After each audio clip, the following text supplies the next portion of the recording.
Good evening and welcome to Dateline Sarasota. I'm your host, Kerry Kirschner, and in a sense, I'm also your guest tonight. Kerry G. Kirschner was born to two loving parents in Cincinnati, Ohio, Bill and Alice Kirschner. Unfortunately, his mother died when he was still a young child in elementary school and was then raised by his father. Dad eventually leaves a multi-generational family business that was a downtown Cincinnati restaurant, Kirschner's, to come to Florida and kind of make his own way, and somehow finds his way to Bradenton, living just off the Manatee River. And I think that's really where the seed is, obviously, for my father's love for this region, and that kept him coming back home, even though he had gone to school at the Merchant Marine Academy and then transferred to Georgetown University. Got his degree in international marketing and Spanish, and then worked for a number of years in Manhattan for a variety of pharmaceutical and cosmetic companies that had him traveling around the world, particularly through the Spanish-speaking world.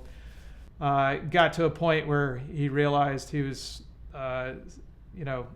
working a lot and spending all of his time and never really seeing his family or his children, and so made the decision in 1976 to pick his family up out of Wilton, Connecticut, and come back home. As Pete Seeger would say, my dad really grew his roots then as an adult and ultimately led him into public service.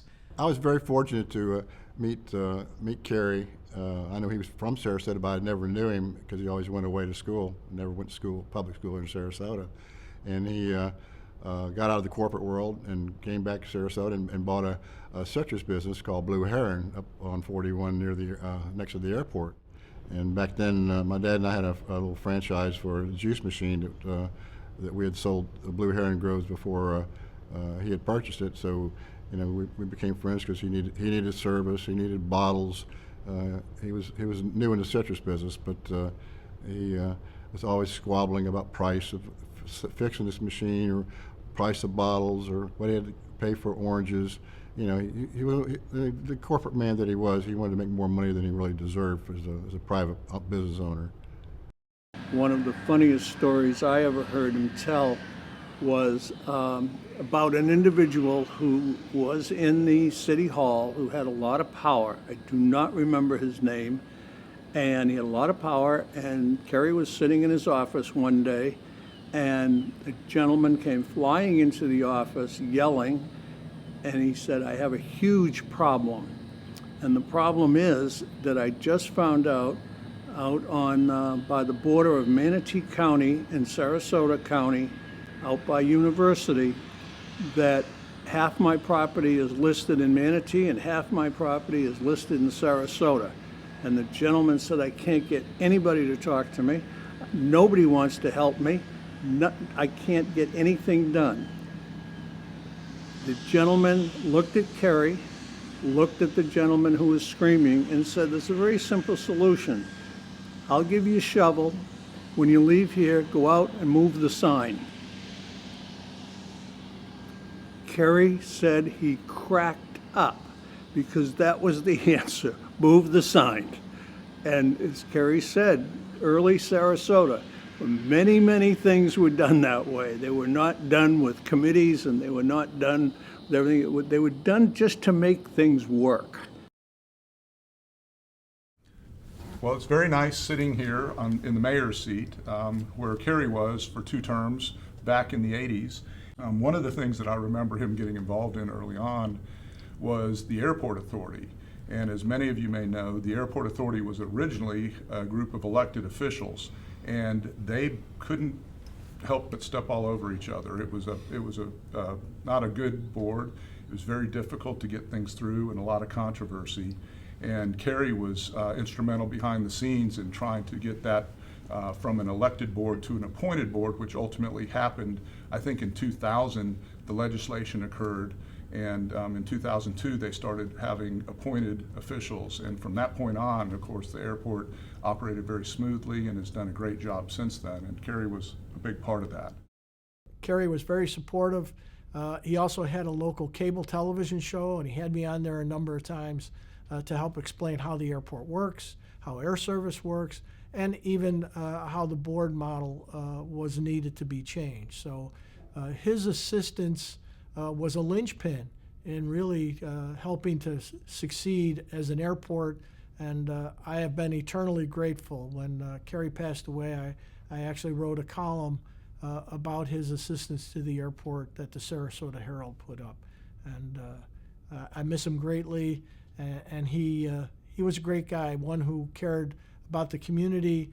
Was despite being a former politician, seemed very nonpartisan, and really his care and concern was about the community and what he could do to help make the community a better place for everyone to live in. What I would like to do is start off and give you a little background of my involvement with Bill Clinton. We've always alluded to it on this program. Bill and I were classmates in the class of '68 at Georgetown University. Obviously, I've got a very narrow perspective. I've been a friend of Bill Clinton's for a long time. As many of you know, I'm a Republican. Bill Clinton said of me during the campaign when I went to Miami to help him, oh, that's Kerry Kirshner, my lone Republican friend. It was a kind of a legend here in the parish that we Catholics, we have a mayor, and he did help, as Father Carosella and Father Rourke told me. Wherever the parish had a problem, he was the first one to be called to help. And he was so cordial, so humble, and I was truly admiring this man. Didn't put up air, he was just there like one of the last ones. It was sensible. His ideas I did like a lot. And any way that he acted, I see that the people respected him a lot. Kerry did such a great job. When he was finished with his 2 terms as commissioner, city commissioner, he went to work for Moat Marine as a development director, and he was there for about 3 years or so. And prior to that, our Argus Executive Committee had discussed transitioning from an administrative assistant to an executive director who really functioned as sort of the guiding light for the organization. Previous to that, when Argus was formed, sort of in response to the potential moratorium, the men who started Argus looked at it not to compete with the chamber, but to bring a business community perspective to public issues. So there was a lot of private meetings, lunches, et cetera, with elected officials, one-on-one, to try to promote a business perspective on public policy. During our golfing times, I was a member of Center Bay Country Club, and Kerry wasn't at the time. He was too busy with Argus, and I would invite him up to come play golf with us, and we played quite a bit. And after a while, I said, Kerry, I love you, but you got to join out here. I can't afford to bring you out here 3 or 4 times a week. And he laughed, and sure enough, there was a waiting list at the time, but I was able to get him in the club because I was on the board, and he finally joined. But before he joined, we would play in a member guest every year. That was just a small tournament, but it's a club, and we were partners, and we didn't ever do very well, probably because of our swings. So as we were going around the last round, he looked at the scoreboard and he says, Cliff, all we got to do is shoot par this last 9. And with all the strokes we get, that ought to work. That'll help us. And we won't finish last. We'll finish next to last. Just had a lot of energy. He was always out and about. Like you couldn't get a hold of him except in the morning or in the evening because he was out and about meeting with people all the time. And one of the big problems is he didn't have a cell phone. He never had a cell phone. And we were always like, how do we get a hold of you? Kerry? Yeah. So anyway. The first time I met Kerry, I was we were building geckos, and I was a bartender down at Patrick's, and Kerry would come in on he'd come in Monday night after the commission meetings with all his buds, and like Kerry always had something going on, and he was a leader. He wasn't just the mayor of Sarasota; he was the mayor of Patrick's, and he always had something going on. He was always had some mischief. He always had a twinkle in his eye, and He had so much heart for small businesses, and that was really a lot of what drove him, and probably one of the reasons why he joined Argus back then. But he was very strong, pro-business, small business, making sure that people were treated fairly.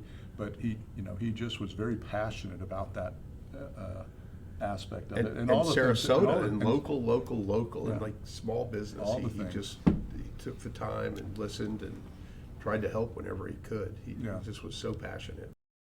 I first really developed a relationship with Kerry when I served as a county commissioner between 2010 and 2016. I got to know Kerry very well. We would have all sorts of wonderful conversations and really, really heated debates.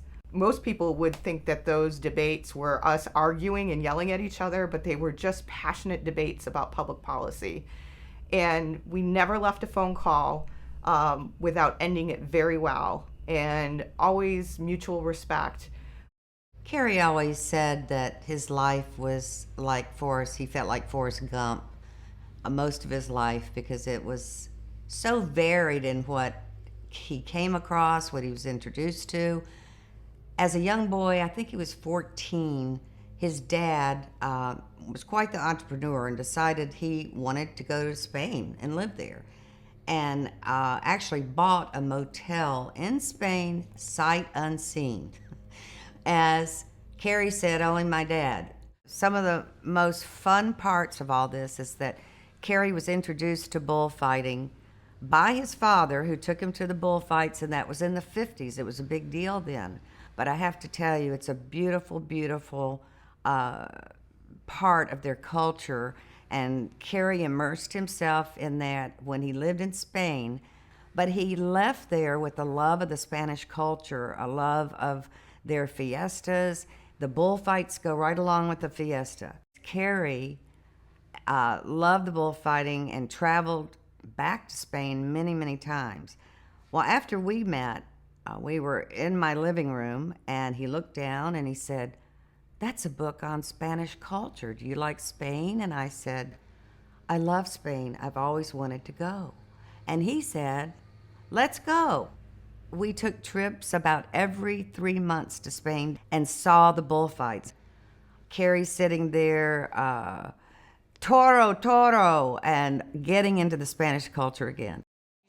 And Romania over in lanes. Starting with, of course, the Benderson Park area there, and he was focused very much on that and got us started in that. He did, unfortunately, pass before it He kind saw of that in play his out, but vision. I think he he saw did, that yeah. up front, right? That other people didn't. He was saying, "This is what we need to do. We should focus on this. This is a big area."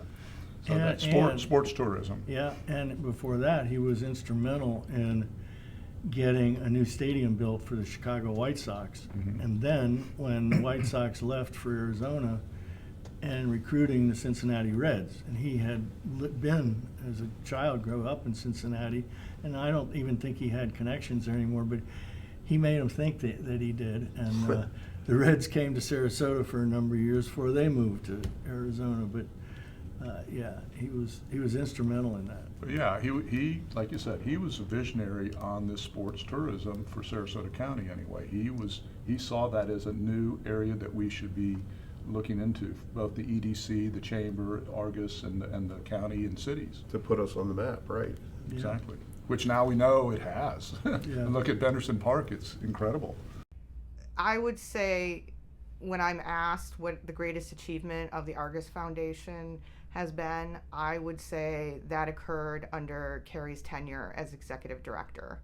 The superintendent of schools back in 2000 was not well liked. He tried to sneak a referendum through during July when nobody was here. It failed. He was fired.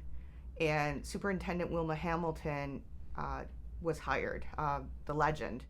She asked for Kerry's help in bringing confidence back in the school system, and Kerry had been a part of bringing an outside consultant to measure the school system before with a group called the School Match. And he brought the School Match back to Sarasota, and it eventually led to the first passage of the school board referendum in 2002. And that set us on the path to become an A district. And we are an A district today because of the work that Kerry did with Wilma back in 2000 and 2001 and 2002. If I may, let's talk about something important: the history of the swimsuit.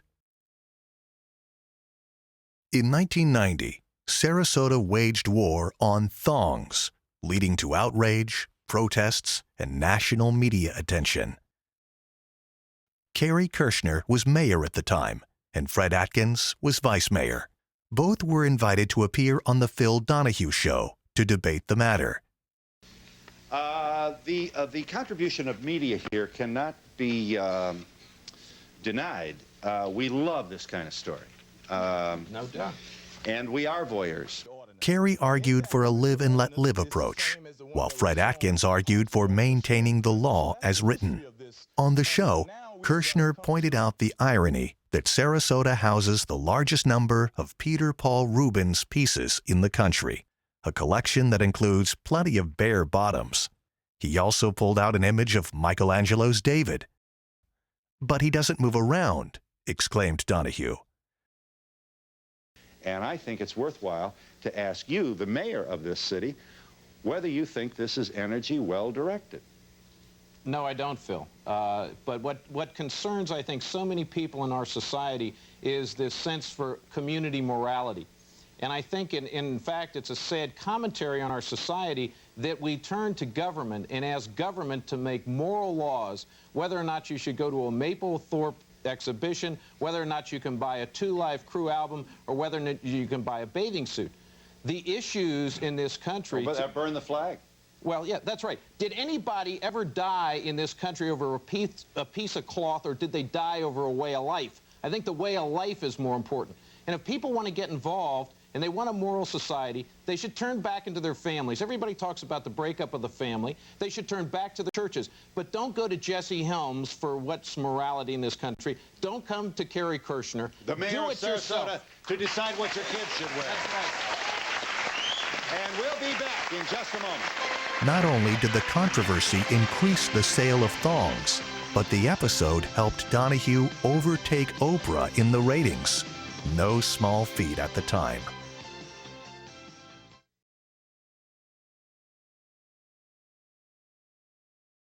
Most enjoyable anecdote of my time in public service, though, was during a series of meetings that we were having about the Florida Power and Light re-upping their 30-year exclusive franchise agreement with the city of Sarasota.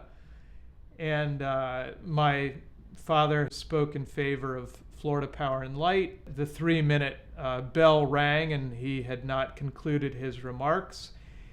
And I said, "Thank you, Mr. Kirschner," and he wanted to conclude his remarks, and I said, "I'm sorry, Mr. Kirschner, you only have 3 minutes." And then I asked him, for the record, could you just let everyone know whether or not Florida Power and Light is a member of the Argus Foundation? He said yes. He tried to then continue his remarks in support of the Argus Foundation, and I got to gavel him shut, which was the first time and probably the only time I've ever been able to gavel shut my father from continuing speaking, and it provided great joy still to this day.